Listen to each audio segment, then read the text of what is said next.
So today I come here to lay down the pleas of the unheard communities, the communities doing the work, the voices that are continually silenced by enforcement and oppression, the people of the city of Sacramento. The lack of realistic transparency and accountability and false narratives are being projected to the large screen as homelessness increases, and so did the death on our streets. Why is it we keep being led falsely and led to believe the false narratives of resourcing, comprehensive siting plans, unsafe safe grounds, and money being thrown to a Department of Community Response that is not responsive nor has the resources portrayed? We are here to say enough is enough, and we see you. We are seeing millions of tax dollars being funneled into inhumane, egotistical pet projects while unhoused are being denied the basic dignity and basic needs.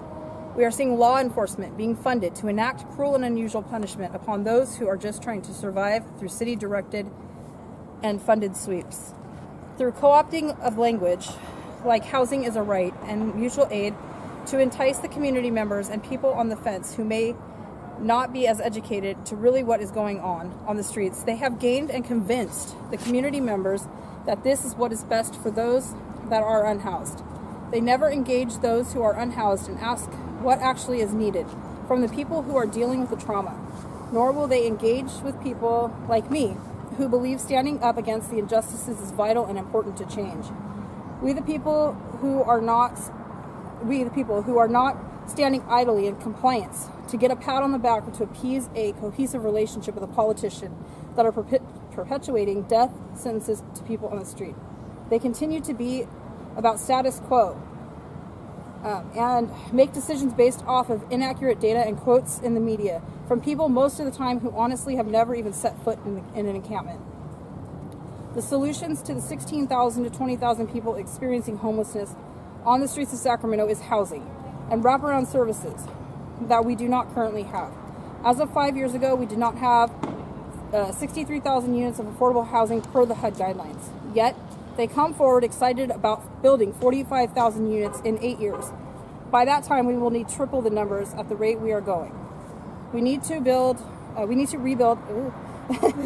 there was a rat. We need to rebuild and invest in public housing, specifically non-income, low-income, and affordable, and stop with this mixed rate BS. For those who have not noticed, Sacramento is not affordable, nor are affordable housing units at this time.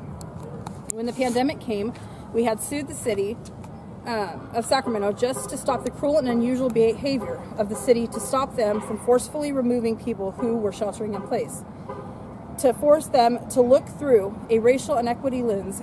And when they did not hear our cease and desist of immoral behavior, we sued them and we won. The Sacramento Homeless Union has and continues to fight for the community as a whole. Homelessness is impacting all of us, from business owners who cannot operate their businesses with encampments in front of them, to residents who have bought houses and didn't expect for a tent city to be at the end of the street. And in the forefront, those who live on the streets and cannot gain entry or access to any resources or housing through the 63 points of entry that Sacramento currently has. This is due to the mismanagement of funding and political will of city officials. When 60,000 people can no longer afford to live in Sacramento and a median rate for a studio is $17.51 a month, that is a problem, which turns into a homeless problem oftentimes. When 11,222 people reach out to our continuum of care, and the most that can be done is that they can be put into a system called the Homeless Management Information System, or HMIS. That is a budgeting and mismanagement of funding issues. When our Housing and Redevelopment Agency receives over 30,000 applications for rental assistance, but only is able to help 11,000 people, that's a really good plane. That is a budgeting and mismanagement issue. When we have a city so focused on providing shelter at $125 million, with that we could house all the people on the streets of Sacramento, that is in compliance with being part of the homeless industrial complex. We have sent out cease and desist, one in July of 2021 and one in November of 2021. We forewarned the city about looming violence and violence being perpetuated not only on the housed but the unhoused communities, and have been met with silence. We have forewarned of death on the streets and have been silenced. We have continued to fight hard for basic needs and to get families and children and seniors and veterans and everybody else into some sort of resourcing to be ignored. I have all the emails to prove it. Just 5 days before the mass shooting, I warned the mayor of Sacramento that he needed to stand up publicly and denounce the violence happening on our streets. That never happened. What taxpayers and the community and the unhoused need to know is the boots on the ground who are working and are doing this oftentimes are doing it for free. We do everything in our power to make sure that people are protected, safe, and do not die on the streets at all costs, while politicians, consultants, administrators continue to invest in these plans that do not bring long-term solutions to those experiencing homelessness or to the housing crisis. We continue to invest in law enforcement. The Department of Community Response was put into place to remove law enforcement from homeless and mental health crises. What many do not know is the department also oversees youth gang units, violence prevention, homeless services, 311, and more. The Department of Community Response was initiated in the wake of George Floyd protests, reading this kind of fast, when the mayor took a knee and so did the police chief.